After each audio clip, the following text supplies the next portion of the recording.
మీరు ఎందుకు ఏ స్థాయిలో దాన్ని మీరు ఆమోదించారు? మనకు రావాల్సిన వాటానే డెవల్యూషన్ మెథడ్లో మనకు రావాల్సిన వాటానే మనకిచ్చి, మనకు రావాల్సిన దాని మీదే చిన్న కవర్ కప్పి మనకి ఇచ్చినప్పుడు మీరు దాన్ని ఏ రకంగా మెచ్చుకుంటారు? ముఖ్యమంత్రి గారిని కూడా నేను అడిగేది, చంద్రబాబు గారిని, వారు మనకు రావాల్సిన వాటాను ఇస్తే దాన్ని మీరు ఎలా మెచ్చుకుంటారు? దాన్ని ఏ విధంగా మీరు దాన్ని సమర్థించుకుంటారు నాకు అర్థం కావట్లేదు. దానికి తెలుగుదేశం ప్రభుత్వం సమాధానం చెప్పుకోవాలి ప్రజలకి నేను కోరుకుంటున్నాను.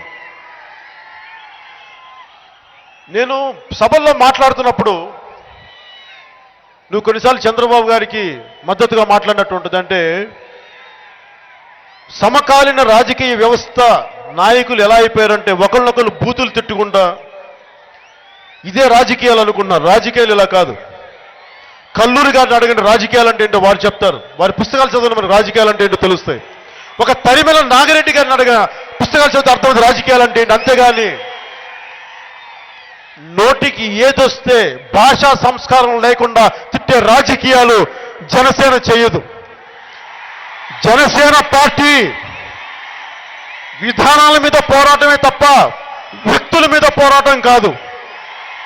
నాకు ఏ పార్టీ కానీ, చంద్రబాబు గారు కానీ, శ్రీ వైఎస్ జగన్మోహన్ రెడ్డి గారు కానీ, ఏ ఒక్కరు కానీ నాకు శత్రువులు కాదు.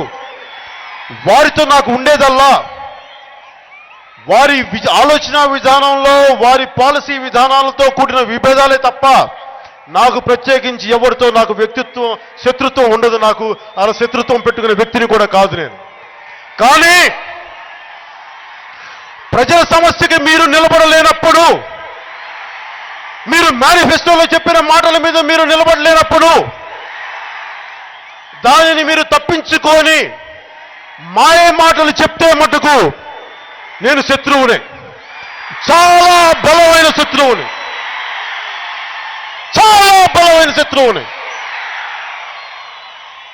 నాకు పదవులు అవసరం లేదు, డబ్బులు అవసరం లేదు, అధికారం అవసరం లేదు.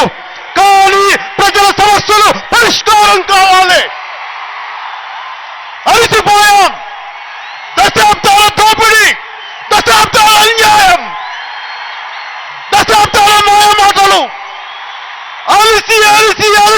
అలసిపోయాం. విసుగొచ్చింది ఈ సమకాలీన దోపిడీ రాజకీయ వ్యవస్థ మీద. ఇంకెంతకాలం భవిష్యత్తు ఉందా లేదా? మనకి ఉందా?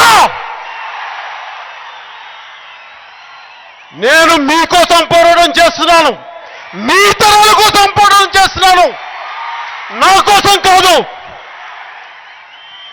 నేను చేతులు కట్టు కూర్చుంటే అందరూ నాకు గౌరవం ఇచ్చేవాళ్ళే, డబ్బులు వస్తాయి నాకు. నేను ఈ రోజు అన్నింటినీ వదులుకొని వస్తున్నాను రాజకీయాల్లోకి. నాకు సరదా కాదు, నాకు ఎవరితో శత్రుత్వం లేదు. కానీ నా సమస్యలు కాకపోయినా నాకు అందరూ శత్రువులు అయిపోయారు. కేవలం 1972లో ఒక జనరేషన్ రాజకీయ నాయకులు చేసిన తప్పుకి ఈరోజు మనందరం ట్యాక్స్ కడుతున్నాం, మనం అనుభవిస్తున్నాం. అలాగే ఈరోజు ఇప్పుడు జరుగుతున్న తప్పులను మనం సరిదిద్దకపోతే, ఒక సమకాలీన రాజకీయ పార్టీ అది చంద్రబాబు గారు కావచ్చు, వైఎస్ జగన్మోహన్ రెడ్డి గారు కావచ్చు, కానీ మీరు తప్పులు సరిదిద్దుకోకుండా పోతే ఇంకొకసారి ఇంకొక భావితరాలు దెబ్బతింటాయి. అలా భావితరాలు దెబ్బతింటా ఉంటే ఈ పవన్ కళ్యాణ్, ఈ జనసేన ఊరుకోదు, పోరాటం చేస్తాం. ఆడబిడ్డల మాన సంరక్షణలకి జనసేన పార్టీ ముందుంటుంది. ఆడబిడ్డల మాన సంరక్షణలకి మేము ముందుంటాం.